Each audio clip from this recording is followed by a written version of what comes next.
for another episode of Market on the Wall podcast. Thank you guys once again for joining us. Like, we really appreciate the love. It's been overwhelming and keep it coming. We love it. So on today's episode, we're going to be talking about what is that? What are we talking about today? Career expectations. And for us as immigrants, we know we have career expectations that are put upon us. In today's episode, we're going to talk about what types of employment opportunities are common with us as immigrants. Mind you, I want you guys to understand that we're not just focusing on Africans, we're focusing on Asians, okay? We're talking about Hispanic people, right? We're talking about Indian, wherever you fit in the spectrum as an immigrant, you probably, this probably resonates with you. What are the type of popular types of jobs? And are these the only opportunities that we have? So I'm so excited to go into this, and we're gonna just dive right in. Let's get started. Okay, so we know that sometimes our family and culture wants to influence us and put these types of pressures on us. If they are pressures, maybe they're not even pressures to you, but they may be pressures to somebody else. So what type of employment opportunities are popular amongst immigrants? Number one, the famous one is nursing. Everyone and their mother wants to be a nurse. Like, I just feel like they think that it's the best job. It's just like money that you could just get it quick and easy. But like, nursing is one that I always know that a lot of immigrants definitely. Lawyer. Doctor. This one, engineer. Pharmacist. It's like medical field is like the top one. Lawyer, doctor, engineer, pharmacist, financial, accountants, all that stuff. And so those are really common. And why do you guys think that they're popular and so common? Well, even growing up, I just remember our parents always going like, especially I would say our father, he would say, I want you to work smart and not hard. So instead of like struggling, standing on your feet for hours, doing a menial job, they want you to go and get that higher education. And actually my father always told me this, education, your knowledge is something that no one can ever take from you. So I just think that they always wanted something that, good or better than they had, better than their parents had. So I think that's why. Yeah, and I think also another thing is my dad is always like, if I achieve this, you need to go higher than me. You need to go higher than me. And you even had a recent experience with someone that you know. Yeah, one of my dear friends just graduated to become a pharmacist. And it was a really nice, joyous occasion. The whole family was there. But one thing that really stood out to me was, I think one of her siblings was like, you know what? This graduation, her becoming a pharmacist was really for the mom, just because of all the hard work that the mom had to put into raising the children, especially since one of the daughters were sick a little bit growing up. So she really, had to suffer. So a lot of times the parents, the achievement of becoming a certain, having a certain occupation, it's kind of like it's for the parent, or it's like they're reaping from everything that they've sown. They're reaping from it. I don't know if you guys mind me going into this, but amongst the three of us, Jennifer and Diane have graduated. Mom, Lee, and Papa, they've graduated. They've earned degrees. And it's something that I'm so proud of. Our parents are so proud of. And growing up, I was always encouraged to, achieve, right? So I did start, and I went to college for nursing, but so many life things happened, challenges happened, and I wasn't able to do it. But it was so hard on me because I always felt like they put that weight on you. Yes, I felt like I didn't achieve what my dad wanted, and even being grown up right now and married, my husband would go like, "Oh, it's okay, don't worry about that. You have so much more going for you that others don't even have. So don't think about that." But it's hard because that thing that was ingrained in me as a child or a teenager is still like in my heart. And I feel like that's a like side effect of that because they put these pressures on us. Sometimes when we don't achieve it, we feel like, oh, we didn't do something, right? Like our life is meaningless or whatever. But like, never think that. And I know so many of you people like could resonate with that, right? Whether you made it to that point where you were able to become that nurse or doctor, or you didn't. And then like sometimes you get to that point and you're not even happy with it. No. I know some people who have gotten to that point. I know some pharmacists, some doctors who've gotten to that point. They're like, I would never recommend this for somebody else. Right. But they did it because they felt that pressure. They had to. Or the people who didn't do it and they're like, man, I just want my parents to be proud of me. Like I'm doing something I like. So there's like so many, different things. And like, I also think that aside from the parents reaping, I think prestige. Yeah. Prestige, there's a certain class to holding a certain bragging rights. Having a certain job. When your aunties and uncles are together, your parents are like, my daughter, she finished nursing school, my son is a doctor, it gives them this like air about them. Elevated. Right. And so, these are so many different reasons why they kind of like put these pressures on us. But then the question is, what happens when you diverge from it? Are these the only opportunities? But even before we get to diversion, I feel like we were focusing a lot on the children, right? What about immigrants themselves? When they come my goodness. to the United States? Right? We cannot forget about that one. We're getting ahead of ourselves first, right? Because I feel like that one, there's layers that we still need to, unpack. Yeah. Right. Because I know, especially amongst ourselves or like people from West Africa, what we see, and I would even say even Asians too, a lot of times. Filipinos! Nursing, when they come, what are you going to do? Nursing. Even if you were doing something completely different. You could have been doing HR, you could have been doing business or accounting, finance, whatever. You come and all of a sudden, why? Like, nursing is one of the most popular things. And it's funny, I didn't want to do nursing. I just wanted to be a teacher. Really? Yeah. I love kids. So I mean, teacher makes sense. Yeah, but exactly. I thought you wanted to give care though. I so wanted to be a teacher.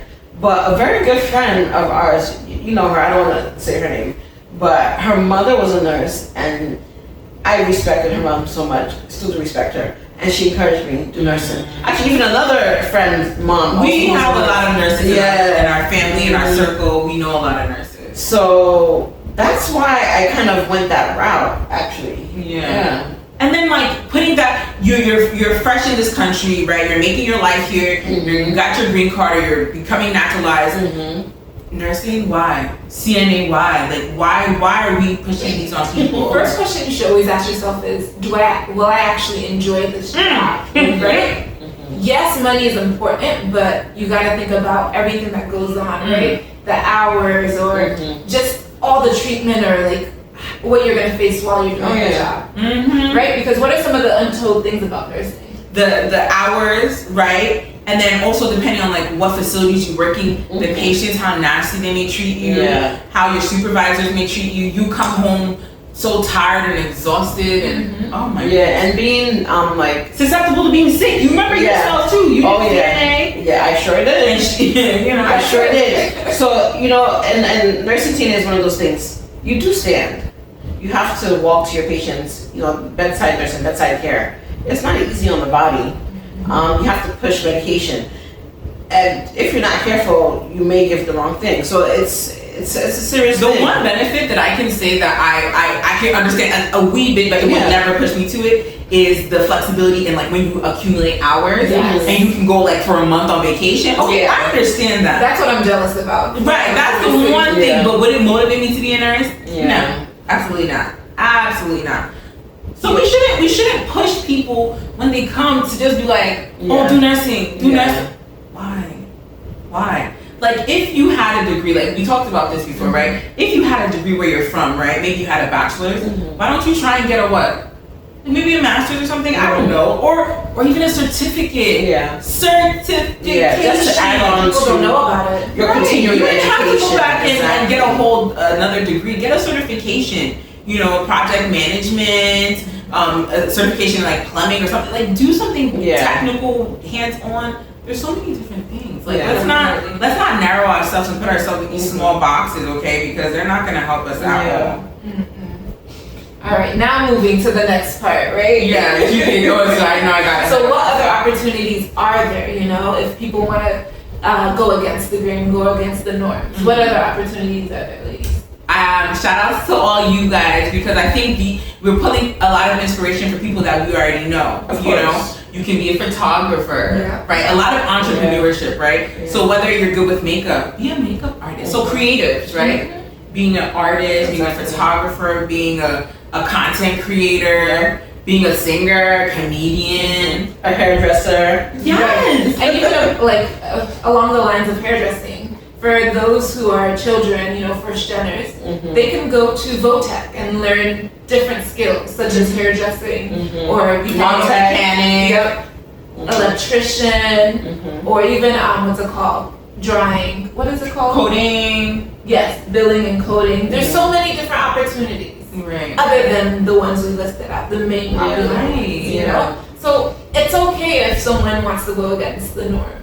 Like, it's not the end of the world. Because the objective is going to get accomplished one way or the other, Yeah. right? Which is to bring some source of income, have some type of livelihood. Yeah, and I feel like I want you guys to always check out and watch out for our videos, because we may in another episode interview someone who has gone against the grain and how do they feel about it.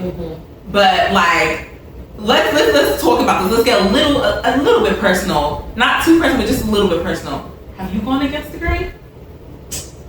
Yes and no. Yes and no, because I did go to school for engineering, so that is, going with the grain, because that's one of the main jobs.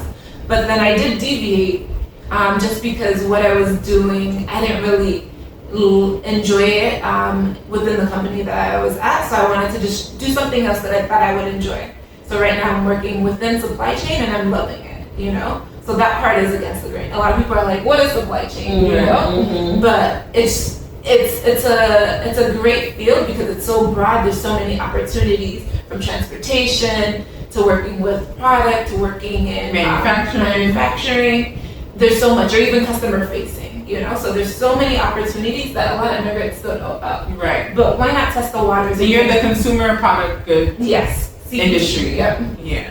Yeah. Did you go? No. Let's ask Miss Coco next. Did you go against the grain? I absolutely went against the grain, and then I kind of went towards it and then away from it. So let me just explain that. So I am a little rebellious, and so going against the grain, I was trying to, and then I wasn't. I'm just a confused individual. I changed my mind very easily. So I went against the grain, and I was at one point where I was like, college, schmollage, whatever, who cares? I'm not going into this, And I eventually found myself in supply chain as well. And it's not one of the typical career paths, but I like it and I enjoy it. There are so many facets of it, like Mamle mentioned. So yeah, I went against the grain, and do I regret it? Absolutely not. Absolutely not. I don't, because I always like to question, why do we do this? What is the purpose of it? And so that's just my little 2 cents on it. What about you? Did you go against the grain? Absolutely, I went against the grain. And the way that I went against the grain is by getting married very young. Getting married while I was in nursing school. And shortly after having our first baby. Even after that, I took a long break. I mean, even still in the break now. So I did not go the common path of you finish high school, then you go to college, then you work, and then you get married and blah, blah, blah. No. So right now, I am looking to be my own boss. I've actually realized I don't like working for people.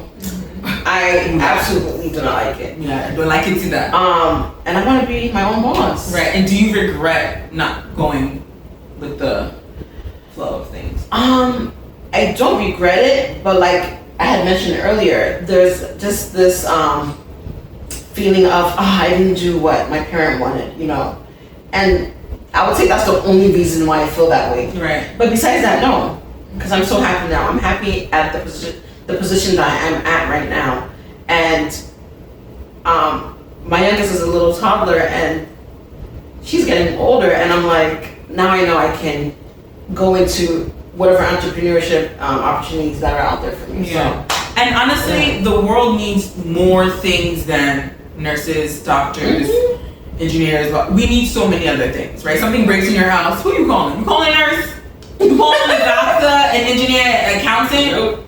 Come on, let's not. Yeah. You know, and all those fields can be lucrative, right? They absolutely can be lucrative. And so I think we just need to kind of broaden our horizon, and then also think about, like, I like the phrase "do what makes you happy," but like to an extent. Like, let's not go crazy, right? Let's not go crazy and be out here doing some crazy jobs, but like, be content with yourself, and then always ask yourself, why am I doing this? Yeah. Is this necessary? Whose goal is this? Is it mine or is this somebody else's goal? And you don't want to wake up every day, you know, dreading or hating that you have to go and do the job you have to do. No.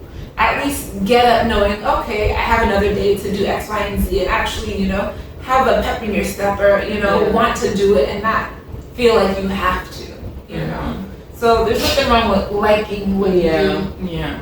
Have you gone against the grain? Let us know. We would love to hear your stories. Down in the comments.